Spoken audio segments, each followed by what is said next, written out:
Martinez. Of course, it's a Band Monday, and my special guest, oh my goodness, Rashidah Ali, owner of Bourgeoisie Shoutique. And she is the shoe consultant to the stars, and she has been featured on Basketball Wives and the Housewives of Atlanta. Yes. Oh my goodness. Hi, Cherry. So much fun. Yes. Are you having fun? I am. I'm having a lot of fun. I'm excited to be here. I'm really excited. So tell me about the whole reality world. I mean, like, we're going to get into, obviously, what you really do is the shoes, but right. Just that segue, how do you like that? Now, like, everybody knows you. Yeah. You know what? I think just like you, I'm a natural personality. I love people. I love to talk. I'm always full of energy. And, you know, in the business, being in the shoe world, I've developed relationships with different, you know, celebrity clients, and they're like, hey, you know, can you bring your shoes onto the show? Or, hey, we're having dinner tonight, can you come? And it just turned out to be a situation where my personality kind of took over, you know, a few segments, and people just associated me with being a reality star. But when it's all said and done, I'm an entrepreneur. I'm a shoenista, a shoe consultant is what I do. I love it. Okay? I love it. I love it. How did you and Shawnee hook up? How did that whole thing happen? Shawnee actually initiated our relationship through shoes. Okay. I have to say, it wasn't, you know, we weren't at the same party or anything like that. It was about the shoes. Everyone's like, Shawnee loves shoes. Shawnee loves shoes. So I spoke with her regarding sending her a box of shoes of, you know, what was hot for that season. I sent her maybe 20 pairs of shoes, and she literally sent me back like one. She's like, I'll take all these. So she is really into shoes. Like, I've never seen anyone, well, other than Coco. Coco really loves shoes as well, but Coco meaning Ice-T's wife. Yep. She really is all about her shoes, because she'll take 20 pair from me and 20 pair from Louis and 20 pair from Gucci. She's really about her shoes. So, yeah, that's how the relationship initiated. So let's talk about the show. Okay. I loved you on the show. Oh, thank you. You were, what, tell me about the whole situation with you and Jennifer. I think I was just being myself, honestly. I feel like, you know, with anything, of course, the show was edited. They can't show an entire conversation piece. But Jennifer, I feel like she just tries to put on airs for the people versus just being herself, which everyone probably would love. And I just, you know, she asked me about an invitation for my birthday party, and they cut this part out, but I just said to her, like, Jennifer, you know, you and I are not on that level. You know, you're not on my guest list. You're not, you know, you're not someone that I would invite to a birthday party of mine, because we're not genuinely friends. You know what I mean? And I don't come from that world of being phony or being industry. You know, either it's love or it's not. So they clipped it and cut a little bit of it, and I just told her she just definitely should keep it real. It's the way to go. I'm all about the authenticity. Wow. Yeah. When just that whole back and forth with her, I was like, wait a minute. Rashidah, she needs to be married. They need to marry her into this show. Marry this woman into the show. Right. Because she is bringing so much, and then all of a sudden you weren't on the show anymore. You know what? First of all, I was not a basketball wife, so it didn't make any sense at all for me to continue to be on the show. But aside from that, she went crazy. She's like, she's embarrassing me. No, yeah, she kicked and screamed. She did not want me there, but that's cool though. You know what I mean? It was fine. I have no ill will towards her whatsoever. Like, there's no hard feelings. She knows who she is. I know who I am, and we've moved on. That's so last season. So, let's talk about Housewives of Atlanta. Was there any drama?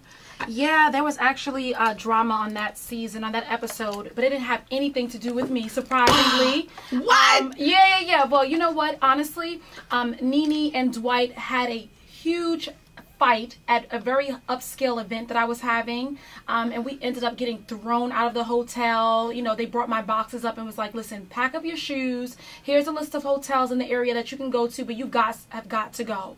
We were not expecting it. They asked me to have a trunk show at the Lowe's Hotel, which had been open about 2 weeks, and I could showcase, you know, some of the shoes that I was going to be bringing to Atlanta.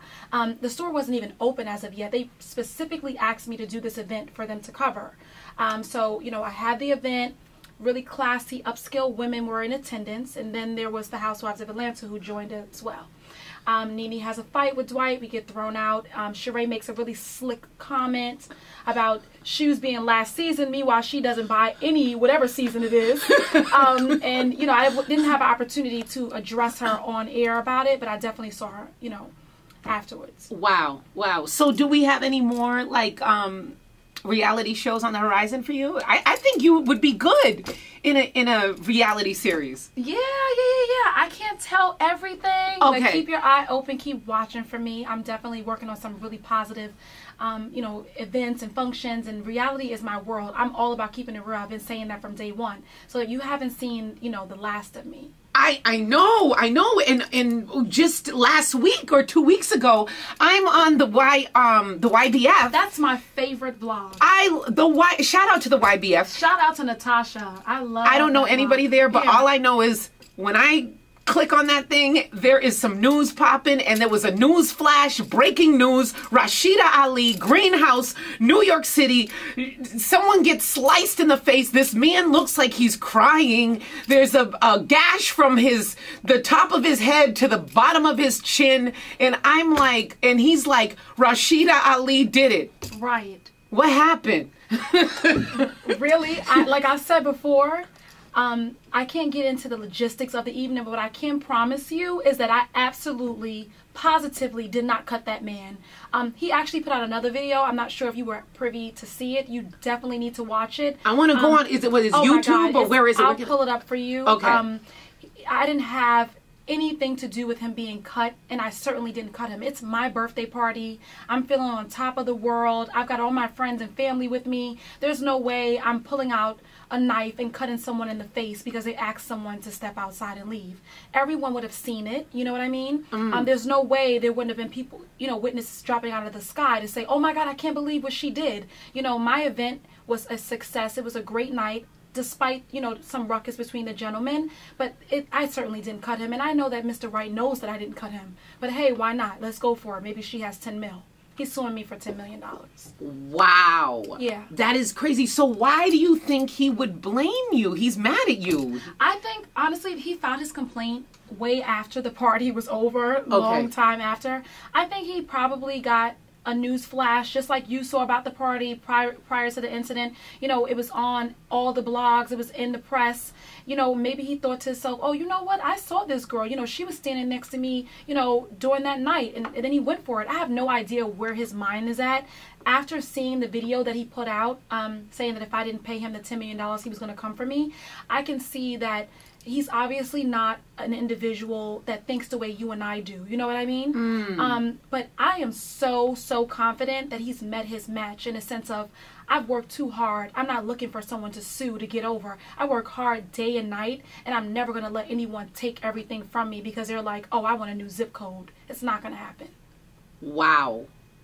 Went to a brunch with you, yes, like a year and a half ago. Yep, the It Chicks luncheon for women in high heels and high places. And because every time I see you, you're in the sixth shoe, and you're a woman on the rise as well. That's what we cater to those that evening. We have it every season. Love it. So are you still doing it? Absolutely. Actually, I do It Chicks Dine in Atlanta at my store Be Chic. And we do the same exact concept, women in high heels and high places, and we bring women of different, professional fields together for a great evening of dinner. We bring the chef in and they shop for shoes.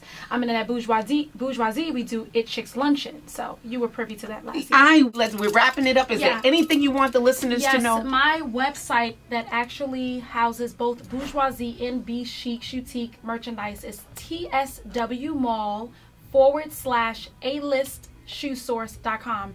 It's actually the world's first virtual mall. I actually have a leased space. It's considered it's considered a third shoe store because it's a virtual mall, and there's like Bloomingdale's and Macy's. It's an amazing go to tsw.com, tswmall.com, and you'll be able to shop for Bourgeoisie, for Be Chic, as well as a lot of other amazing stores as well. Love it. Okay, and they can follow you on Twitter. They can follow me on Twitter. I changed my name. It is now my name, which is Rashidah Ali. It's at RASHIDAHALI. So it's my name. And I, as well, just like here, I always keep it real. You won't find any filtered text messages or tweets from me. Love it. All right, so you and I, we gotta exchange information. Yes. I'm so excited. Nice. Make sure you guys keep it locked. G-Spin's coming up next. We Sexy in the City Band Monday